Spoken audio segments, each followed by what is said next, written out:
In 2011, the Arab Spring Revolution swept across the Middle East, from Tunisia to Egypt, Bahrain and Syria. For more than 50 years, a quiet American scholar has been helping people bring down their dictators. His tactics of non-violent resistance have been used in revolutions from Serbia to Ukraine and Iran. To be counted as a threat to a tyrant is a matter of pride, I would say. It means we're effective, it means we're relevant. This is the story of the power of people to change their world, the modern revolution, and the man behind it all. Gene Sharp's tactics and theories are being practiced on the streets of Syria as we speak now. My name is Gene Sharp, and this is the work I do.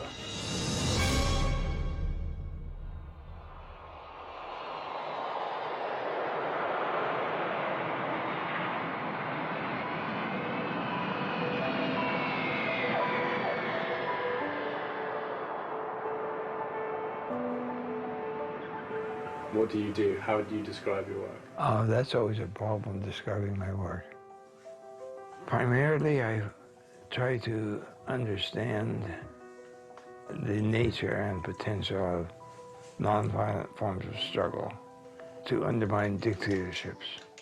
This is a technique of combat. It is a substitute for war and other violence. His handbook to revolution, from dictatorship to democracy, has been smuggled across borders and downloaded hundreds of thousands of times. We don't know quite how it spread, but it certainly did into 30-some languages in different parts of the world, on all continents except Antarctica. The hallmarks of Gene Sharp's work can be seen in revolutions all over the world.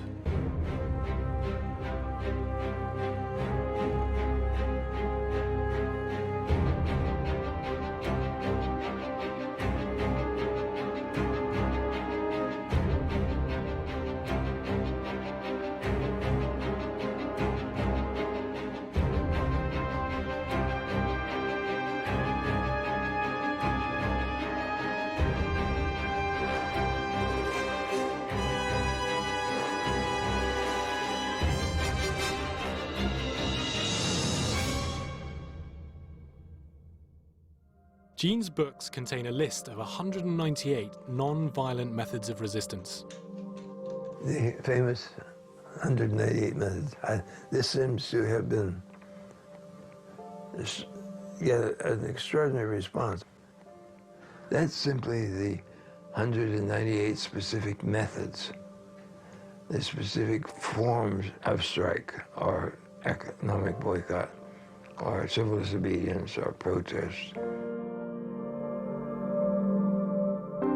Exactly the counterpart of military, different kinds of military guns or bombs in a military struggle.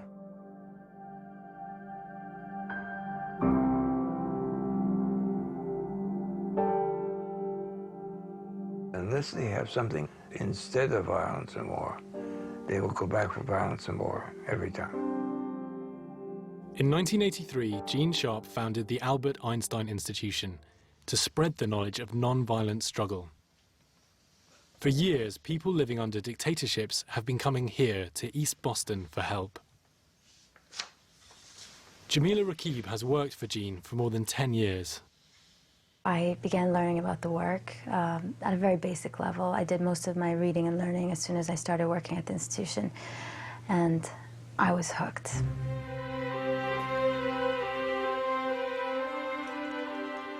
I didn't start out to do this.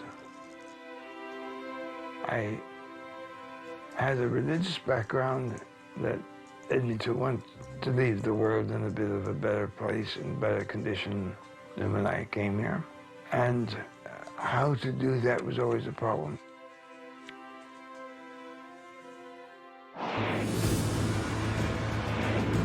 In 1953, Gene was sent to jail for refusing conscription to fight in the Korean War. I had a 2-year sentence I did 9 months and 10 days. In those days, you counted the days as well as more. But I don't think that my action there did any good whatsoever. But it was just to keep my sense of my own integrity so I would carry on in work that I thought was really important. I never met Einstein, but I wrote to him. I don't know how I got his address. I said, well, I'm about to do such and such and go to prison. But by the way, I've written this book on Gandhi. There's 3 cases of Gandhi, 3 quite different cases from each other of Gandhi's using nonviolent struggle for greater freedom through not just nonviolent means.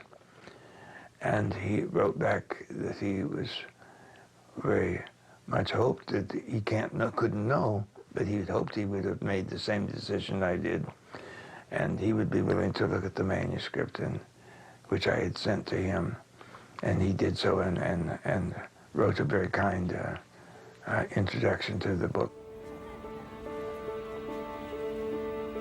While studying at Oxford, Jean had his eureka moment, a new analysis of the power of people to bring down a tyrant.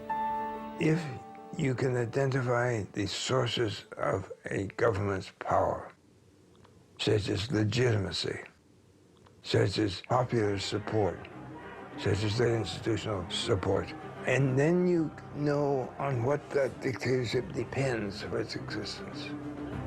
And since all those sources of power are dependent upon the goodwill, cooperation, obedience, and help of people and institutions, then your job becomes fairly simple. All you have to do is shrink that support and that legitimacy, that cooperation, that obedience, and the regime will be weakened. And if you can take those sources of power away, the regime will fall. And how did you feel at that point? At the point, that eureka point? Yeah. Oh, greatly relieved. Greatly relieved, because that's what made it all reality.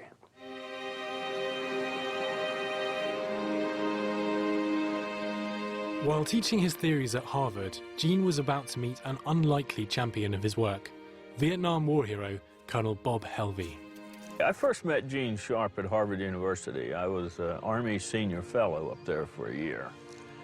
And one day I saw a notice on the bulletin board about Program for Nonviolent Sanctions at 2 o'clock this afternoon. So I had nothing to do, so I went to see who these peaceniks were and to confirm my preconceived notion that they probably had rings in their noses and ears and dirty. And so I went up there just to see them. And surprisingly, they weren't there. I saw, you know, regular-looking people there. And a few minutes after we all sat down, this little short, soft-spoken gentleman comes to the front of the room and says, "My name is Gene Sharp, and we're here today to discuss how to seize political power and deny it to others." I say nonviolent struggle is armed struggle. And we have to take back that term from those advocates of violence who try to justify with pretty words that kind of combat. Only with this type of struggle, one fights with psychological weapons, social weapons, economic weapons, and political weapons. And that this is ultimately more powerful against oppression, injustice, and tyranny than is violence. That got my attention.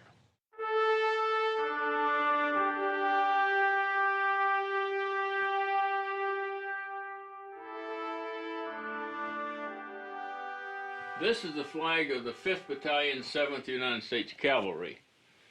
The 7th Cav, as you know, was the regiment of General Armstrong Custer, who fought and died at the Battle of the Little Bighorn. That's me in my younger days.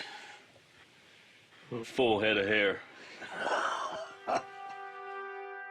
This is the award for the Distinguished Service Cross that I got in Vietnam.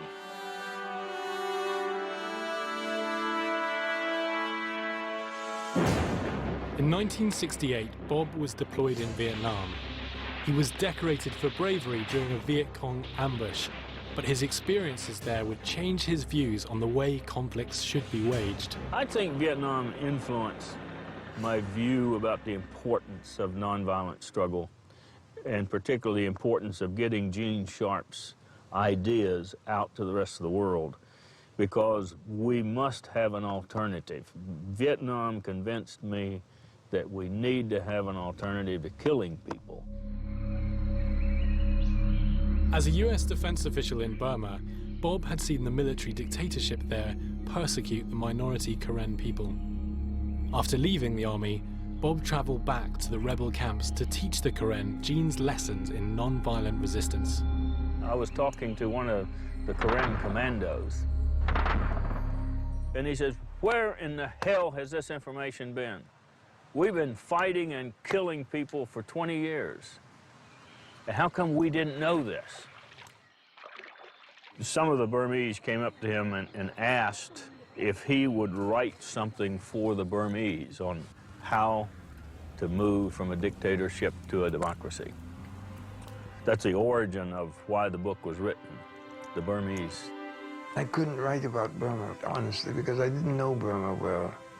And you should at least have the humility not to write about something you don't know anything about. So I had to write generically. If there was a movement that wanted to bring a dictatorship to an end, how could they do it? And so I wrote those series, and they were serialized there, and published in English and in Burmese. And I thought that was it. In 1989, Gene traveled to China at the height of the demonstrations in Tiananmen Square. It would shape his views about the importance of planning and strategy. I'd gone to Beijing after the Tiananmen Square protests were well underway. That whole event, which it should be remembered, was not just in Beijing, but reportedly in 350 other cities of China.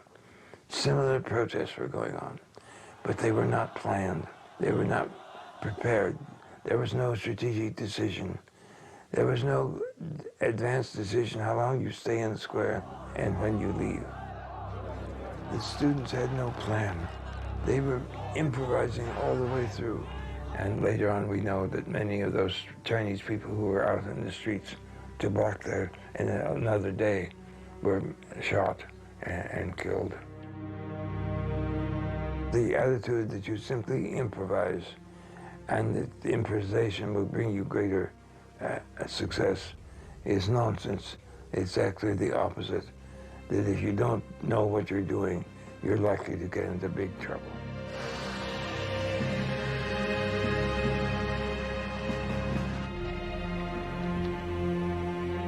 The government of Slobodan Milosevic in Serbia presided over years of crimes against humanity and brutal internal repression. The regime fueled the creation of new democracy groups in the country, fighting for his removal. I went to Budapest at the request of the International Republican Institute, which was providing support to the Serbian opposition movement. And one particular part of that opposition movement was Otpor. That's a Serbian word for resistance. He's a retired colonel and he has this type of the military approach, and you know the way he speaks, it's really something that, you know, creates a strange impression with a bunch of students, leaders. We talked for a while and I said, well, something's missing here. We haven't talked about who's the leader of this organization. Who is the leader? And then one guy says, we don't have a leader. And I said, well, wait a minute, guys. I did not fall off the turnip truck coming over here. Somebody has to lead an organization that has mobilized the entire Serbian society. So we spent probably 1 hour fooling him about some stuff. And the reason for this was that we were not very comfortable about giving the details about the organization to the foreigner. And then they explained to me, you know, why there's no, quote, leader. is because to keep it away from the government. The government doesn't know who's in charge. And I later found out I was talking to the leader, Sergei Popovich. Bob began teaching Gene Sharp's lessons to the new Serbian revolutionaries.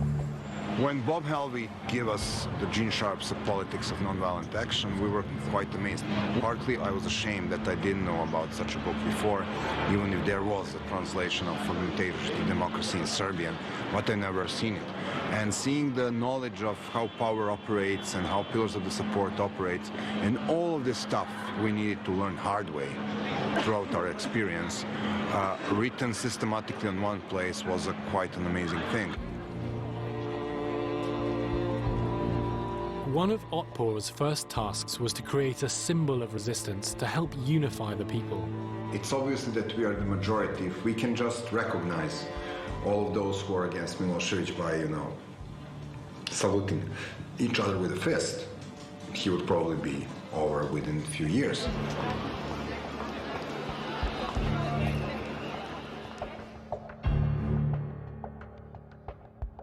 Atomization is when the regime attempts to make every individual in the society an isolated unit. It's one of the main ways that totalitarian systems seek to control their populations, make them all fear of each other, fearing to speak out and to act together, never telling a neighbor or even sometimes a family member what you really think. By seeing the example of the demonstration of bravery by other people, now it's we. And we can do something that I alone could not do. During the 96-97, we were walking day after day after day, and the police was blocking streets, and our numbers were start falling because it was obviously too boring for the people to demonstrate every day in a harsh winter. So we said, okay, why won't we go home and try to make noise from our balconies? And we were doing it from 7:30 to 8 p.m. as a response to the state TV news. That was the answer of this is what we don't watch your crap. We do our own thing. From the pots and pans to doing the stickers, so the stickers can be done in every building. And also the things like, will you go and prosecute the kids for wearing Otpor t-shirts when there is not one single law which bans wearing anything on a t-shirt?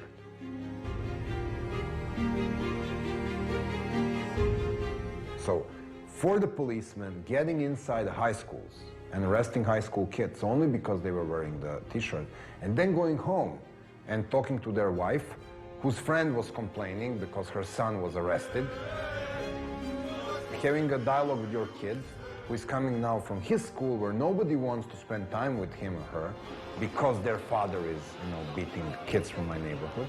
And now, this systemic oppression doesn't work. These pillars are holding up the government, like my fingers are holding up this book. And I develop a strategy to undermine each of those pillars, the police, the Sangha, or the religious institutions, the workers, whatever. Every organization. And as they weaken and start to collapse, the government will collapse when those pillars are broken.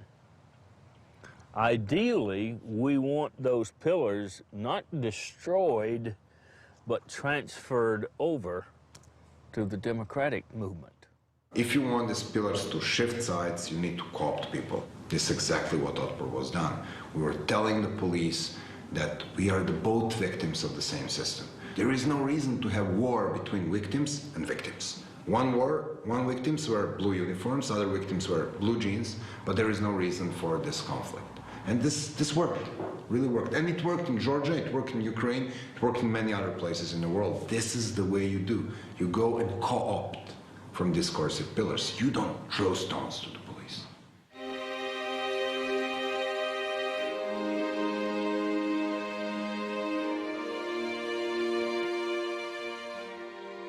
There's many people in conflict situations that really would like to use violence, but their opponents really have more military weapons and weapons of violence, which are usually physical weapons, than the potential resistors have.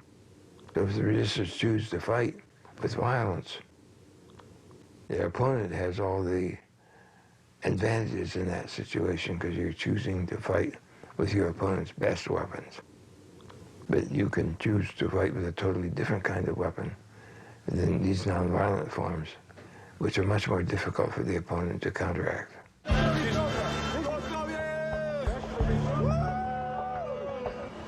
Big concentration tactics are very difficult to control. You have 20,000 peaceful demonstrators, you have one idiot breaking out the window, and these people got all of the media attention. So this is the message which can efficiently undermine your movement.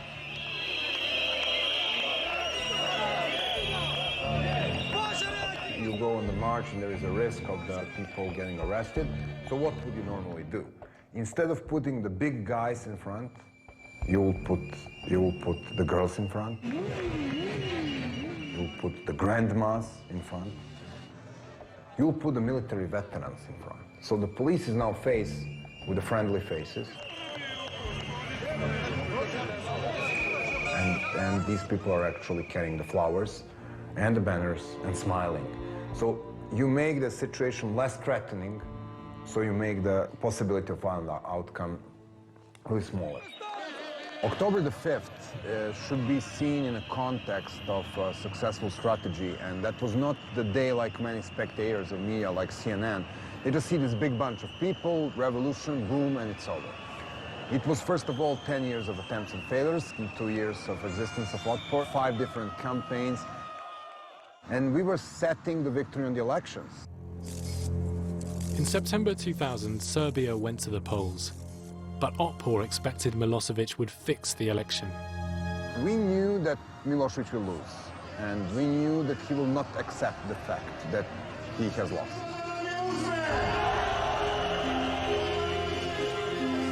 So around 3 p.m. you had like 200,000 to 300,000 people on this square, and there was a non-violent takeover of the physically of this building.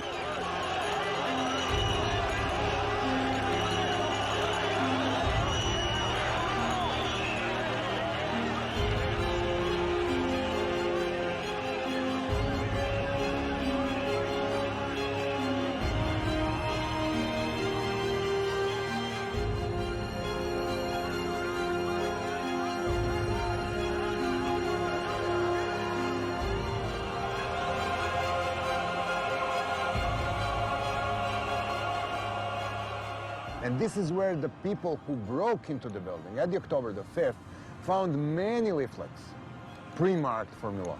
So this is where we, actually the physical cheat was taking place on the 2nd floor of this building.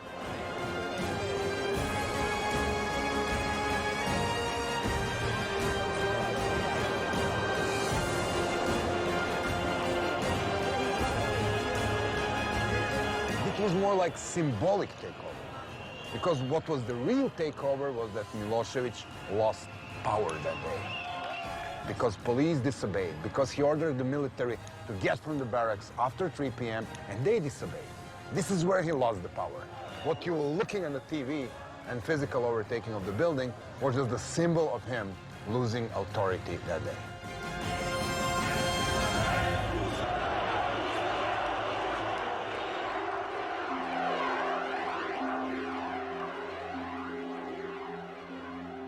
I think what we learned from Bob and what comes and derives from Gene Sharp thinking and writing influenced the way we think, and also made our struggle more efficient in a very important point when we were preparing for a decisive struggle. And yes, I think what Bob and Gene are doing is precious around the world, and we strongly believe that the nonviolent revolutions cannot be exported or imported, but the knowledge on how to successfully implement nonviolent struggle can and is transferred from one group to another as we speak. I felt good that here was a revolution that occurred nonviolently. There was no violence on the part of the democratic opposition. And it shows that what Gene was talking about year after year after year, there are realistic alternatives to violent conflict.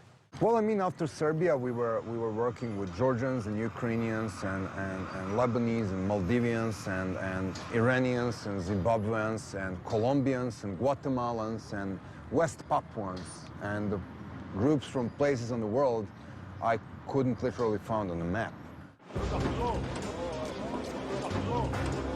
Then from Serbia, the news spread to Georgia, which was under a very repressive regime, and then to Ukraine, which again had problems, and it spread there, and then to a series of other countries in the stands of that southern tier of the former Soviet Union.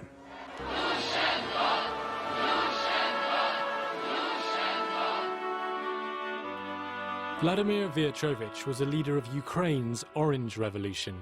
He used Gene's book to convince activists that there was a powerful alternative to violence. В цих таких протестних середовищах панували доволі різні настрої, зокрема, були люди, які готові були до якогось силового протистояння. Книжка, про яку йдеться, це книжка Джина Шарпа «Від диктатури до демократії», і головна думка цієї книжки про те, що з диктатурою слід боротися ненасильницькими засобами, була дуже близькою нам, і це, власне, головна думка, яка сформувала десь протести, які вилилися в 2004 році в помаранчеву революцію. Я думаю, що навіть безпосередньо з книжкою, з ідеями Джина Шарпа було знайомлено десь, може, десятки тисяч людей. А з ідеями, можливо, навіть не розуміючи, що це ідеї Джина Шарпа, і цими ідеями заразилися вже сотні тисяч людей, учасників помаранчевої революції. Якщо говорити про його ідеї, навіть якщо люди не знають, що це, власне, ідеї Джина Шарпа, то, я думаю, вони є дуже поширеними і дуже впливовими у світі.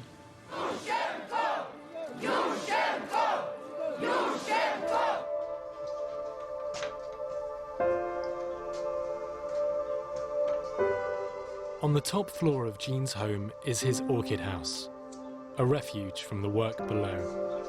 They take quite a bit of work. That became very important because it was something I could treat as they needed to be treated, and not expecting miracles, but if you don't treat orchids right or anything else in life, then it's not going to thrive.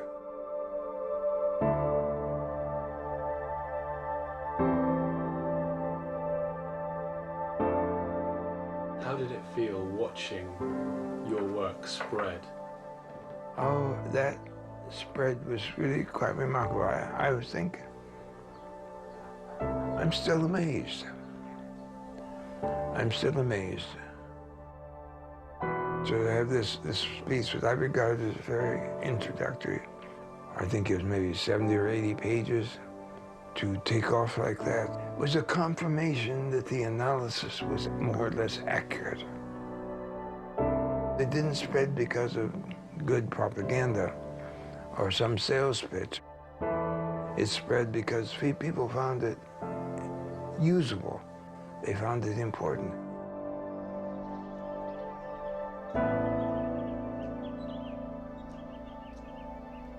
The books are there, the literature is there, it's online, it's in people's homes and in people's hard drives, and it's being disseminated at a level where that cannot stop, and it cannot be stopped.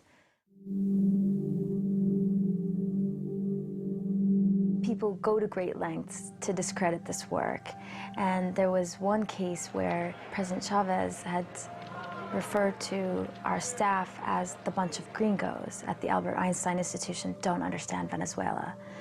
And I thought, well, it's true that we may not fully understand the situation in Venezuela. It's probably quite complex, but I'm not a gringo. Gene Sharp, George Bush y sus ideólogos de este golpe suave mecha lenta, señores, este plan de ustedes aquí en Venezuela, olvídense. In 2008, the Iranian government broadcast a propaganda video accusing Gene of working for the CIA. کاخ سفید، واشنگتن دی سی. جین شارپ، نظریه پرداز نافرمانی مدنی و تئوریسین انقلاب‌های مخملین که تألیفاتی در این موضوع دارد. وی از اوامر CIA جهت نفوذ در کشورهای مورد نظر می باشد. Now you've seen our office, you can see how well funded we are. In a way, I was impressed that we were on the radar, that they had Gene Sharp sitting at the White House. And in a way, I thought, I wish those in the White House would listen to us. I wish they would request a meeting with us, but they don't. We sit here, we operate out of our two-room office. We have no connection with the White House. It just doesn't happen. We don't do that. We are absolutely not a CIA front organization. And it's really ironic because we see this charge in the press and among various groups quite often. And we always wonder, where is this coming from? After the Iranian elections in 2009, opposition groups declared the result was a fix. There are thousands upon thousands of people streaming down through the main boulevard, all heading in the same direction. It's quite something. They're waving green flags. People are hanging out of cars, giving the V for Victory sign. I was not sure people would turn up given the warning, and I'm wrong. Thousands of protesters exploded onto the streets of Tehran. The government response was brutal. During the uprising, a young Iranian student, Nida Aga Sultan, was shot by a government sniper.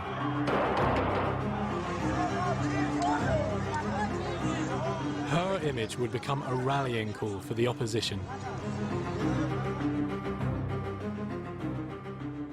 When people are slaughtered, when they are beaten, this produces a process of what I call political jiu-jitsu, in which the opponent's supposed strength is used to undermine the opponent by alienating more people from supporting that regime, mobilizing more people into the active resistance. It's a kind of backlash effect.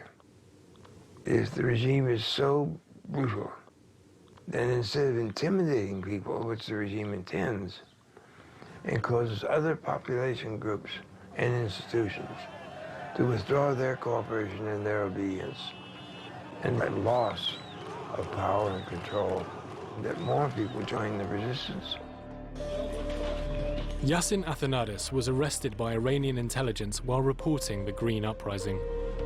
When I went to see the chief prosecutor on the second day that I was in prison, he looked at me when I took off my blindfold, sitting in his office, and he said, "Do you know why you're here?" And I said, "No, I mean, I have no idea. I've just been arrested, 2 nights ago." And he said, "Well, there's a very serious accusation against you." I said, "What is that?" He's like, "Are you sure you don't know?" Espionage. The interrogator kind of patted his laptop and said, "This laptop contains a Persian language translation of Gene Sharp's From Dictatorship to Democracy, which is a handbook for insurrectionists. And it gives them several dozen easy ways by which, if they only follow these ways, they can overthrow a government, a legitimate government, any kind of government." I've read this book, and so have my colleagues. When the organizers of the uprising were arrested, they were charged with using over 100 of Gene Sharp's 198 methods. What this work does is show people that they themselves can be responsible for their own future, for their own liberation. People are beginning to liberate themselves. They don't have to depend on an outside power.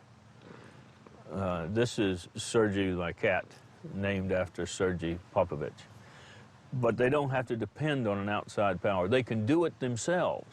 And can you imagine how good that makes a country feel? That we did it ourselves. And that's why it's so important that we transfer the skill and knowledge. There's no reason for the United States to be occupying anybody. We're not good at occupying anybody. Neither was the Soviet Union good at occupying people. Let the people alone. Give them the power to change their government if they want it changed. To be counted as a threat to to a tyrant is a matter of pride, I would say. It means we're effective. It means we're relevant. It means out of this very small office, we produce work that threatens regimes. And I think that's pretty cool. Yeah.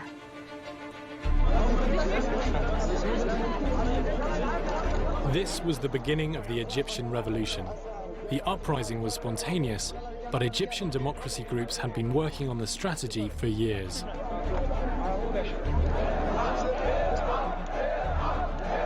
Egyptian democracy group Kafaya first visited Jean in Boston in 2006.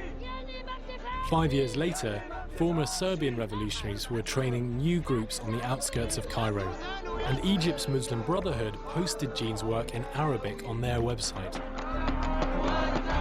When the moment came, these groups were ready to guide the revolution. Well, let's go live to Tahrir Liberation Square. We can speak to a freelance journalist who joins us on the line now. Ruaridh, we were hearing about those heightened security measures today around Tahrir Square. Is there a different atmosphere here compared with, say, yesterday and the day before? Yes, it's an incredible atmosphere today. That cross-section of Egyptian society that left Tahrir Square yesterday is back in force now. They've managed to re-energize the protesters, very young children, women, older men here. People are singing and dancing. There are many instruments in the square, and it's more full here than it has been in days. Ahmed Maho was the leader of Egypt's April 6th democracy group. مستنيين الحدث اللي هيكون شرارة اللي هيحرك الناس كلها بصورة كبيرة. كان في محفزات كتير حصلت، لكن الشرارة نفسها اللي تحرك الناس كنا مستنيينها. ودي كانت تونس.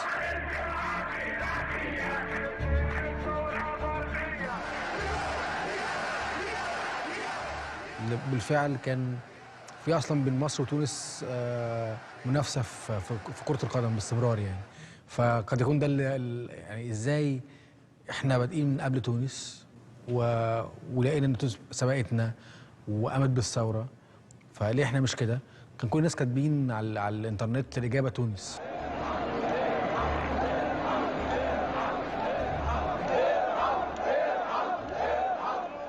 طبعا بالتاكيد كان في تاثير جيد لكتابات جين شارب ومقالات كثيره وكتب كنا جبناها من على الانترنت وقريناها، وبدانا بالفعل نطور من أدائنا بصورة كبيرة جدا، وعرفنا جوهر فكرة اللاعنف بصفة عامة.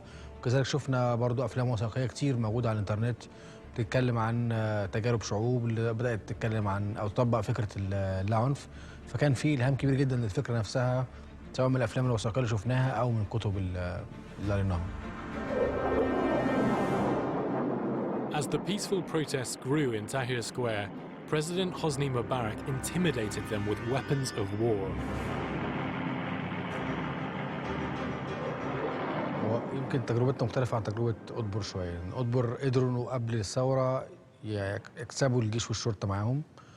إحنا مختلفين شوية. إحنا الشرطة كان طبعا معركة كبيرة جدا، والجيش كان واقف على الحياد طول الوقت واتدخل لصالحنا في نهاية المطاف يعني.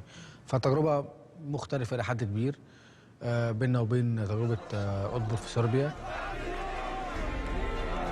Even after violent clashes with police, the revolutionary leaders restored non-violent discipline in the face of overwhelming force. The protesters faced brutal attacks from police and security forces, but they held their ground.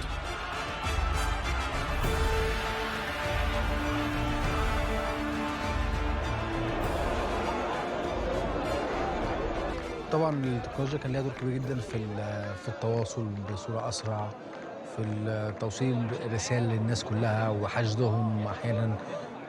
كان في دور للتكنولوجيا عن طريق التنظيم الداخلي. ساعات كنا مثلا عندك مجموعات في المحافظات، فانت عايز تكون على تواصل دائم بمجموعاتك في المحافظات، فبدل ما نعمل اجتماع كل اسبوعين لرؤوس المحافظات، تمام، ممكن عن طريق الفيسبوك، عن طريق سيكريت جروب على الفيسبوك، عن طريق كونفرنس على الياهو او على سكايب او على بالتوك، عن اي برنامج نستخدمه للتواصل باستمرار.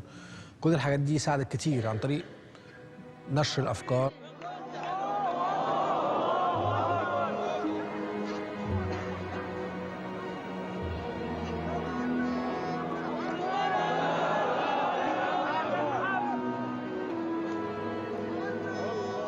As Muslims and Christians guarded each other while they prayed, the leaders of the revolution were persuading the army to support the protesters.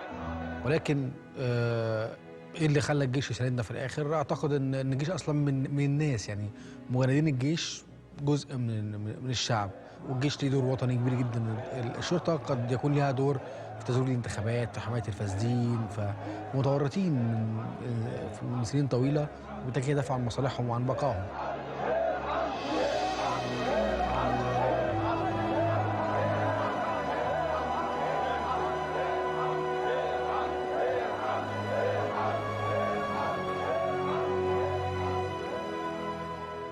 وكنت لسه راجع ميدان التحرير وداخل على الميدان من بوابات التفتيش اللي كنا عاملينها باستمرار يعني، وكان في كافيتيريا تقريبا مشغله تلفزيون بصوت عالي. بسم الله الرحمن الرحيم. أيها المواطنون، في هذه الظروف العصيبة التي تمر بها البلاد، قرر الرئيس محمد حسني مبارك تخليه عن منصب رئيس الجمهورية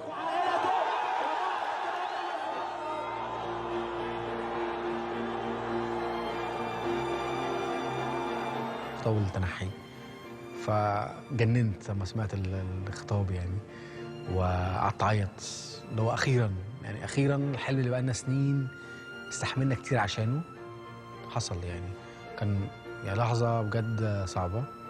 دخلت الميدان بعدها جري عمال ازعق، لقيت الناس كلها بيعيطوا بيصرخوا بيضحكوا بيرقصوا بيغنوا. كان طبعا لحظه تاريخيه يعني. وكان حاسس بعدها انه يعني مش مصدق، يعني قعدت كذا يوم مش متخيل يعني معقول.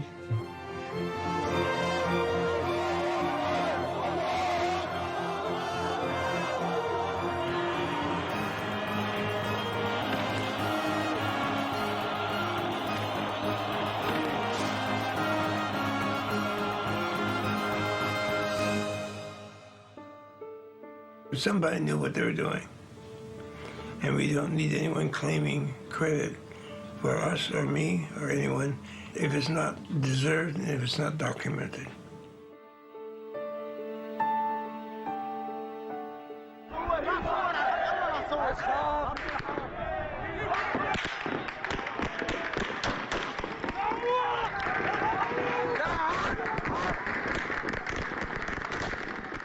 Massacre in Juma, 15 so far killed.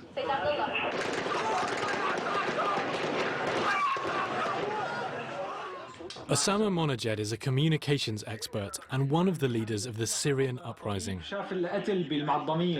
This is a video of a kid that's been shot at. One brother is shouting, "My brother, my brother." He coordinates a network of secret cameras all over the country. It's just a basic HD camera linked to a satellite modem, and we upload it on a streaming website where we can get the live feed. And we managed to get this to Al Jazeera today. Gene Sharp's tactics and theories are being practiced on the streets of Syria as we speak now. What we did is promote these tactics and explain them to people through the Facebook pages that we have, and also the YouTube channels. This is how they're applied, from putting flowers on the spots where fallen heroes fell in the demonstrations, from graffiti campaign while you march, from cleaning streets and making it nicer and better, because we can do something even better than the regime can do in terms of services. So yeah, from dictatorship to democracy gives you the inspiration, the assurances that this could really be achieved and this can really happen. In summer 2011, after a brutal onslaught by the Syrian military, Osama travelled to Boston to meet Gene. When were you last here? I don't remember exactly, was it 2007 or 2006? Yeah, years ago. When it was only few people thinking about non-violence, resistance, scenario in Syria. No, I mean, only quite a few believe this can really happen in a country like Syria. Okay. What's set?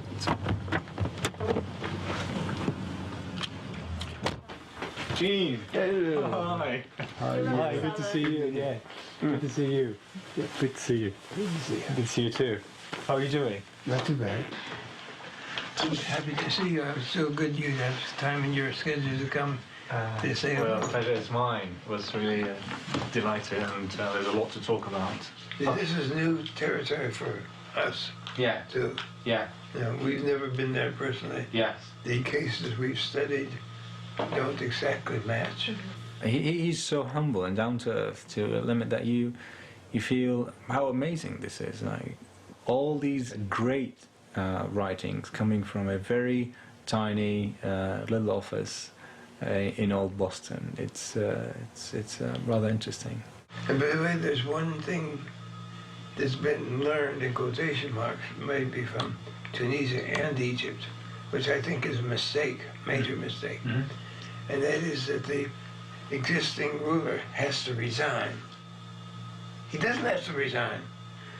You take all the supports from out from under him, he falls. Well, no matter what he wants to do. This is the distinction in the analyses between nonviolent coercion, in which he has to resign, but he's forced into it, and disintegration, when the regime simply falls apart. There's nobody left with enough power to resign. If Einstein was the genius in physics, so Gene Sharp is the genius in freedoms and how to achieve freedoms.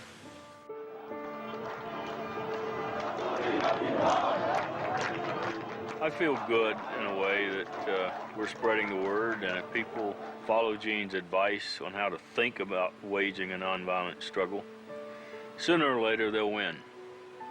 See, the advantage that we have using this form of struggle, the people against the tyrant, as long as we don't surrender, we never lose. And that's key. As long as you haven't given up, you haven't lost. I think in the long term, Gene Sharp will be a household name. I think his books will be in every library in the world, and they will be translated into most languages. Can we survive until then?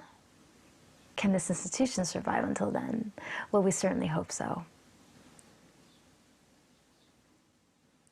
Politically significant nonviolent action has occurred in at least the following countries: Guatemala, Australia, Thailand, Burma, China, Japan, Georgia, Iran, Kyrgyzstan, Russia, Serbia, Ukraine, Venezuela, Vietnam, Zimbabwe, and there'll probably be a couple more.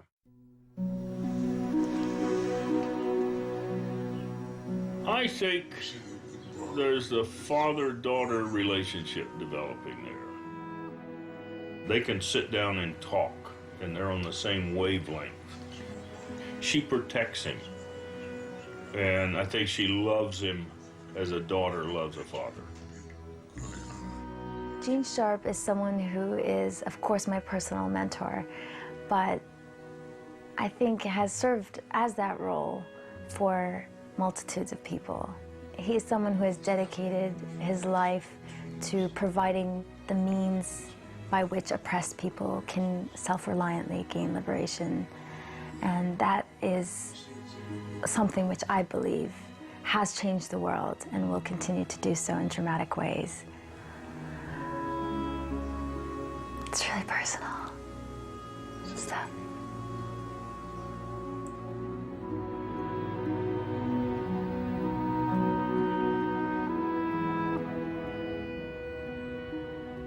Sometimes people ask me what I really want.